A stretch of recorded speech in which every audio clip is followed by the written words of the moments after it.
এই স্টোরিটি সুমন আর তিথিকে নিয়ে। এই স্টোরিটি আপনাদের খুব ভালো লাগবে, তাই লাস্ট অবধি শোনার অনুরোধ রইল। একটা ছোট গ্রামে থাকতো সুমন আর তিথি। প্রতিদিন বিকেলে তারা নদীর ধারে দেখা করত। হাসি, গল্প আর ছোট ছোট স্বপ্নে ভরা ছিল তাদের জীবন। তিথি বলতো, একদিন তুমি বড় মানুষ হবে আর আমাকে নিয়ে শহরে যাবে। সুমন হেসে বলতো, আমি যেখানে যাব তুমি আমার সাথেই যাবে। সব কিছু ঠিকই চলছিল। হঠাৎ একদিন তিথির বাড়ি থেকে তার বিয়ে ঠিক হয়ে গেল।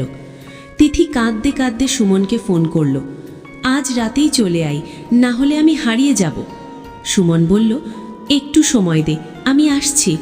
কিন্তু সেই রাতেই সুমনের বাবার হার্ট অ্যাটাক হলো। হাসপাতালে দৌড়াতে দৌড়াতে সে আর যেতে পারল না। সারা রাত তিথি নদীর ধারে অপেক্ষা করল। মোবাইলে শুধু একটা মেসেজ পাঠালো, আমি এখনো অপেক্ষা করছি। সকাল হলো, তিথির বিয়ে হয়ে গেল, আর সুমন হাসপাতালের বেঞ্চে বসে সেই মেসেজটা পড়ল। রিপ্লাই দেওয়ার আগেই সব শেষ। আজও সেই নদীর ধারে গেলে লোকজন বলে একটা মেয়ে নাকি এখনো অপেক্ষা করে। স্টোরিটি কেমন লাগলো কমেন্টে জানিও, আর হ্যাঁ, লাইক ফলো করে দিও এই রকম আরও ইন্টারেস্টিং স্টোরি শোনার জন্য।